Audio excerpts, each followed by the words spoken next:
You're sitting at your desk, textbook open, highlighter in hand. You've been on the same page for 20 minutes. Your eyes are moving across the words, and somewhere in the back of your mind, you know you're absorbing something, but if someone walked in right now and asked you to explain what you just read, you'd freeze. Not because you weren't paying attention, but because you were never really learning in the first place. This is the gap no one talks about. The strange, uncomfortable space between reading something and actually understanding it. We've been taught that studying means consuming information, when in reality, studying should mean something closer to confronting it. Most people think the problem is motivation, or time management, or focus, and sure, those things matter, but what if the real issue is that we've spent years practicing a version of learning that was never designed to make anything stick? There's a way to study that most students avoid instinctively, not because it's hard, but because it feels exposing. It reveals what you don't know in real time, and that kind of honesty is uncomfortable. But it's also the only method that consistently works. Here's the shift. Instead of studying to absorb information, study as if you have to teach it to someone tomorrow. Not metaphorically, actually picture it. Imagine standing in front of a friend, a younger sibling, or even just a version of yourself from last week and explaining the concept out loud from memory in your own words. Most people resist this immediately because the moment you try to explain something you think you understand, you discover how fragile that understanding actually is.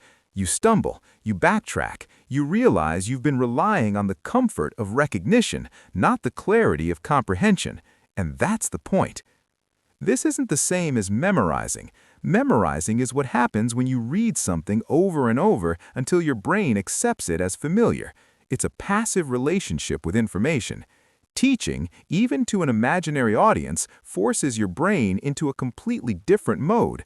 It requires you to organize, prioritize, and reconstruct what you know without the safety net of the textbook in front of you.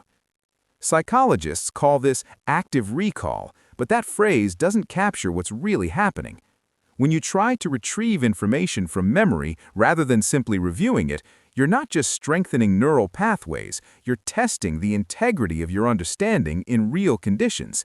You're creating the exact kind of pressure you'll face during an exam, but in an environment where failure is private and useful.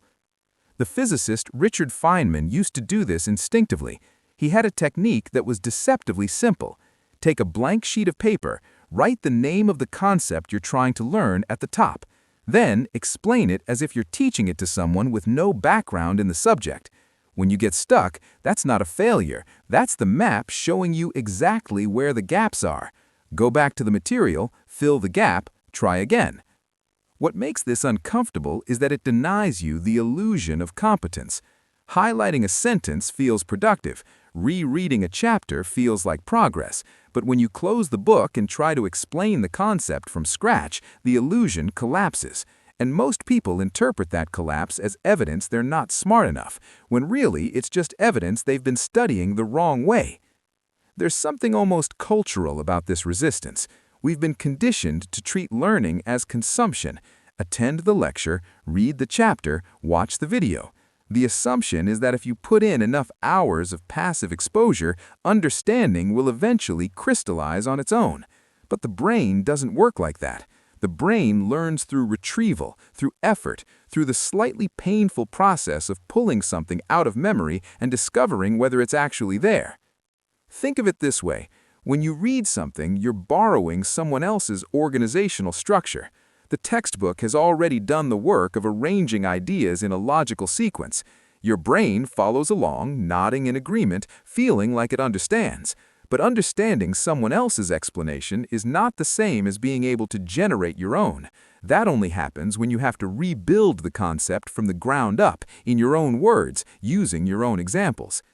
This is why students who rely on highlighting and rereading often do poorly on exams, even though they feel prepared.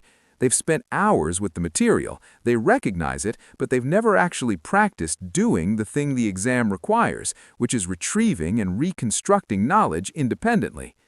The discomfort of trying to teach something you barely understand is actually a sign that real learning is happening.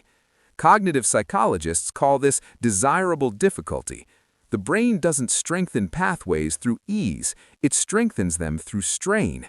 When you struggle to recall a fact and then successfully retrieve it, that moment of effort is what makes the memory durable. You're not wasting time by struggling, you're building the exact kind of resilience the information needs to survive under pressure. But here's where it gets more personal. If you've been avoiding this method, it's worth asking yourself why. Is it because you don't have time, or is it because part of you doesn't want to know how much you don't know yet? There's a version of studying that feels safe because it never asks you to perform. You can spend hours surrounded by books and notes, feeling studious, feeling like you're doing everything right, without ever actually testing whether any of it is landing. And that safety is seductive. It protects you from the vulnerability of discovering in real time that you're not as prepared as you thought. This isn't about judgment, it's about recognition. Most of us have been in that position. The distinction between healthy studying and avoidance isn't always obvious from the outside, but internally you can usually feel it. Healthy studying has a kind of clarity to it. You know what you understand and what you don't. Avoidance has a fog. You stay busy, but you're never quite sure where you actually stand. Teaching yourself out loud breaks that fog immediately. It's clarifying in a way that passive review never is. And once you start doing it, the exam itself becomes less intimidating, because you've already been testing yourself under the conditions that matter. You've already practiced the act of retrieving information without support. The exam is just another iteration of something you've done dozens of times. There's also something deeply honest about this approach. It doesn't rely on tricks or shortcuts. It's not about hacking your brain into remembering things you don't understand. It's about building genuine comprehension piece by piece and trusting that if you can explain it clearly to yourself, you can explain it clearly to anyone. Some of the most successful learners in history understood this instinctively. Albert Einstein once said that if you can't explain something simply, you don't understand it well enough. That's not a commentary on intelligence, it's a commentary on depth. True understanding is always simple. It's confusion that's complicated. So what does this look like in practice? You don't need to formalize it. You don't need a study group or an audience. You just need a quiet space and the willingness to feel a little foolish. Open your notebook, pick a concept, close the book, and start explaining it out loud as if someone is sitting across from you, genuinely trying to understand. When you get stuck, don't panic. Write down the question you can't answer. Go back to the material, find the answer, then start again, from the beginning. Each cycle makes you sharper. Each repetition builds a more complete mental model. And here's the part that matters most. This method doesn't just help you pass exams, it changes your relationship with knowledge. You stop being a passive recipient and start becoming an active participant. You stop relying on familiarity and start trusting comprehension. And that shift, once it happens, affects everything you learn going forward.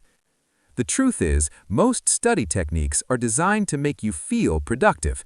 This one is designed to make you competent, and there's a difference. Productivity is about hours logged. Competence is what you can do when the books are closed and someone asks you to prove you actually understand. So maybe the clever way to study isn't about finding a faster method or a smarter system. Maybe it's about finally being honest with yourself about what learning actually requires.